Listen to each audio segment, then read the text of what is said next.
Chers téléspectateurs de Business 24 Africa, bonjour.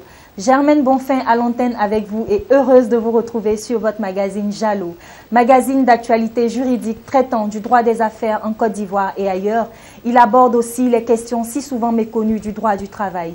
Vous le savez, Jalo, c'est aussi un panel de rubriques que sont l'actualité juridique, le contentieux des affaires, les maximes de droit et la parole du milliardaire. À présent, découvrons ensemble notre sujet du jour.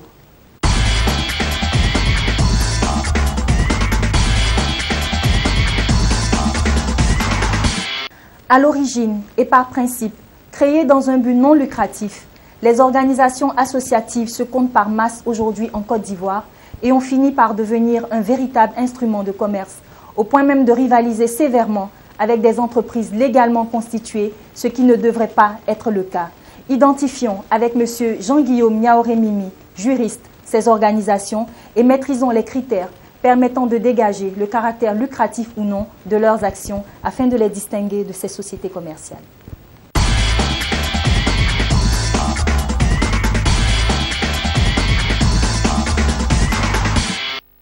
Une association peut-elle concurrencer des entreprises commerciales? Ok, merci pour cette question. Il faut dire déjà qu'une association et une entreprise commerciale ont deux régimes juridiques très différents. Et donc, c'est un peu comme, on va le dire en mathématiques, deux droites parallèles qui ne sont destinées à ne jamais se croiser. Donc, tant qu'une association reste une association, elle ne peut entrer en concurrence avec une entreprise commerciale.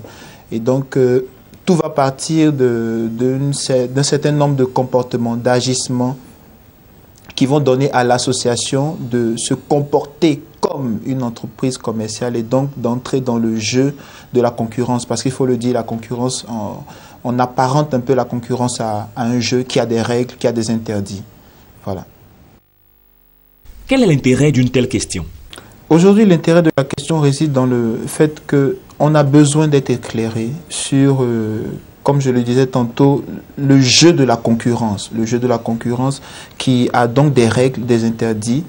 Et le constat est fait aujourd'hui que plusieurs associations ont ce comportement-là d'entreprise commerciale. Pourquoi? Parce que certainement le contexte un peu prête à ce jeu-là. C'est-à-dire, on se cache derrière le nom d'association, mais en réalité, on mène des activités commerciales. Pourquoi? Peut-être à cause d'une fiscalité un peu lourde, à cause d'un contexte qu'on n'arrive pas trop à maîtriser, à cause des moyens qui sont un peu défaillants.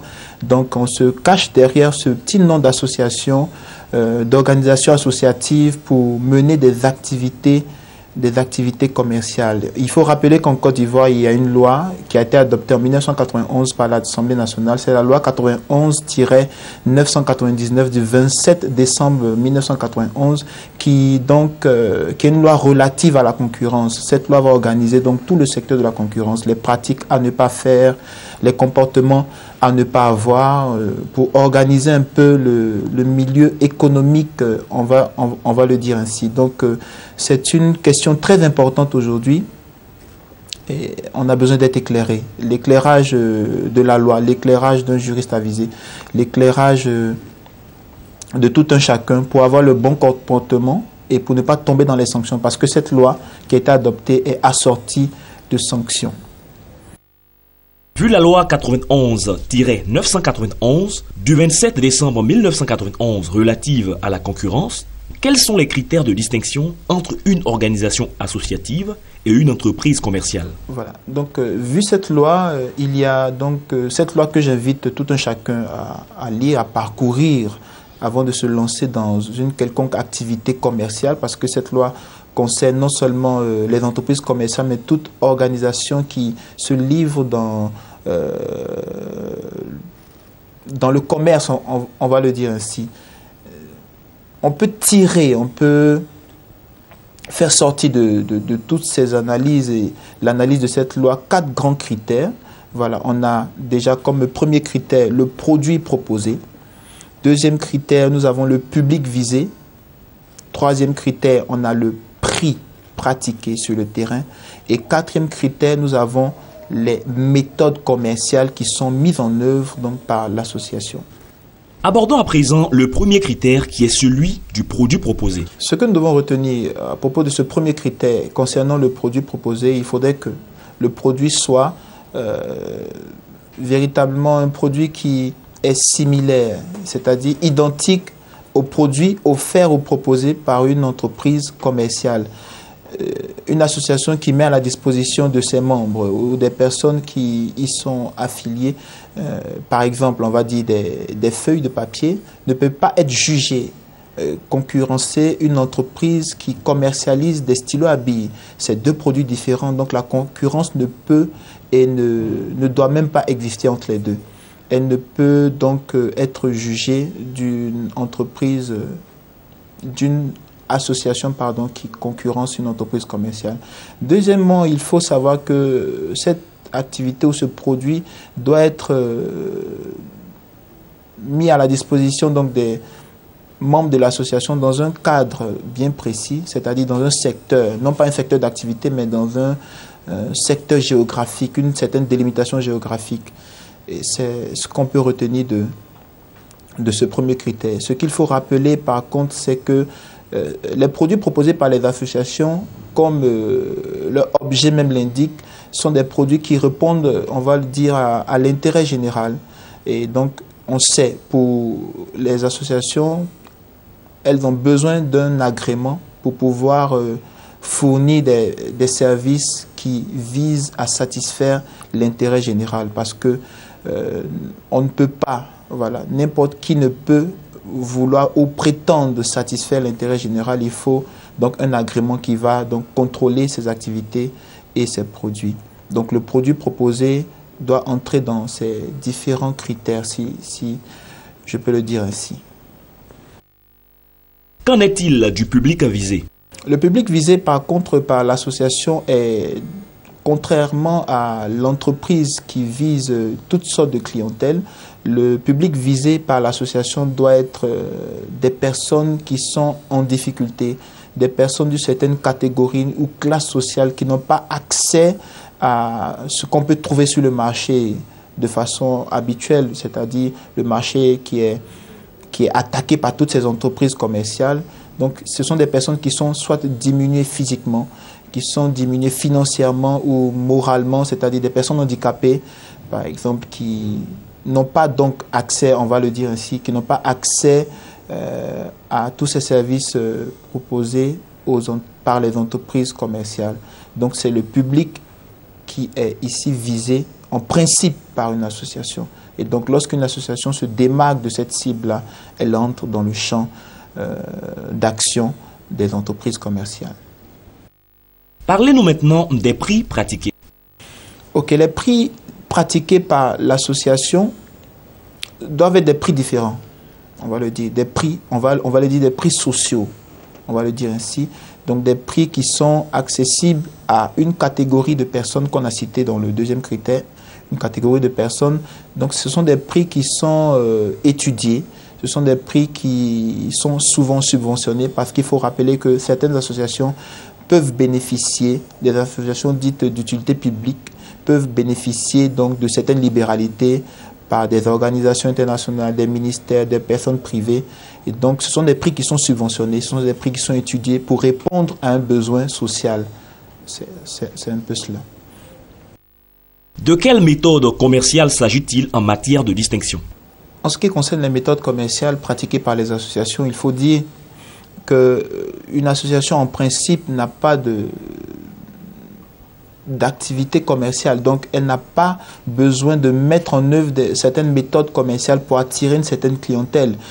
Sinon, il peut peser sur cette association une présomption de lucrativité, alors que nous savons que l'association est créée, est montée dans un but, on va le dire, non lucratif. Donc les méthodes commerciales pratiquées par les associations peuvent être des appels lancés pour avoir la générosité du public en ce qui concerne le financement de telle ou telle activité ou la subvention de tel ou tel produit de l'association au bénéfice donc de ces personnes un peu diminuées, de ces personnes, on va le dire, démunies, ces personnes un peu affaiblies financièrement.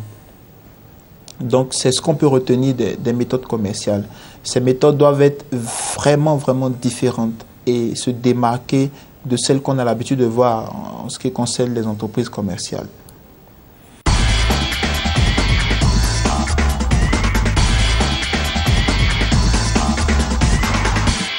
Cap sur l'actualité juridique à présent.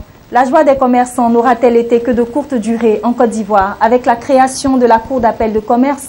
En effet, comme nous l'avions indiqué dans notre précédent numéro, le montant du litige ayant été fixé à 1 milliard de francs CFA n'a malheureusement pas été revu à la baisse, malgré la grogne des uns et des autres. Ainsi, tout commerçant dont le montant du litige ne sera pas supérieur ou égal à 1 milliard de francs CFA devra se contenter purement et simplement d'une décision rendue par le seul juge du tribunal de commerce en premier et dernier ressort.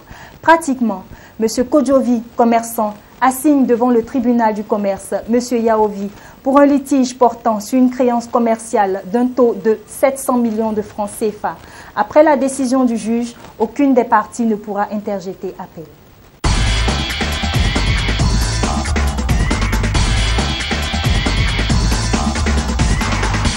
Contentieux des affaires à présent. Procès Apple et Samsung. En août 2014, les deux belligérants ont annoncé l'abandon de leurs poursuites judiciaires réciproques dans le monde entier après avoir presque atteint le milliard de dollars en frais de procès. Au final, les véritables gagnants de cette histoire sont bel et bien les avocats des deux concurrents.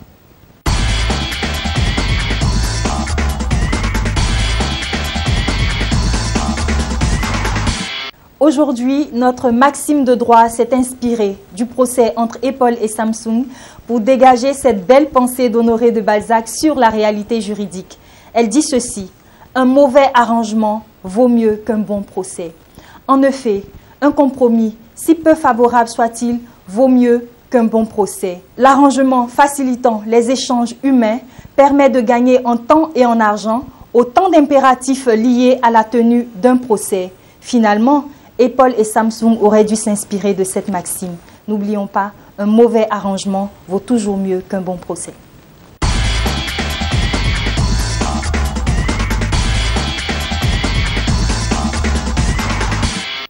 Côté milliardaire, nous nous laissons aujourd'hui enseigner par Richard Branson, encore appelé l'enfant dyslexique devenu milliardaire.